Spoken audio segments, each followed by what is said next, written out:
বন্ধুরা, আজকে আমরা আপনাদের বলবো তুলসী গাছের উপকারিতা কি কি। আগে বলে রাখি, এটা খাওয়া হয় যাদের কাশ হয়, কাশি দূর করার জন্য এটা খাওয়া হয়। দেখতে পাচ্ছেন তুলসী গাছের ফুল, এই যে আপনাদের দেখায় তুলসী গাছের ফুল। এখান থেকে যদি বীজ পেকে কিন্তু পড়ে যায়, তখন কিন্তু তুলসী গাছের আরও চারা হয়। আপনারা দেখতে পাচ্ছেন আমরা দুটো ডাল ভেঙে এনেছি। দেখতে পাচ্ছেন একটা ফুল আর একটা এমনি পাতা।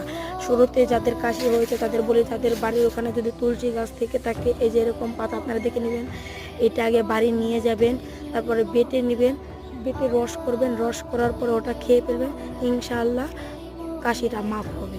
আর আমাদের চ্যানেলে নতুন হলে আমাদের চ্যানেলটি সাবস্ক্রাইব করুন এবং পাশে থাকা বেল বাটনটি বাজিয়ে দিতে বলবেন না। লাইক কমেন্ট শেয়ার করুন, আমাদের পাশে থাকুন। তুলসী গাছের পাতার কিন্তু অনেক উপকারিতা আছে, এটা আপনারা বুঝলেন আমাদের ভিডিওটা দেখে। আর আমাদের ভিডিওটা যদি আপনাদের কাছে ভালো লাগে, আগেই বলেছি আমাদের পাশে থাকবেন এবং লাইক কমেন্ট শেয়ার করে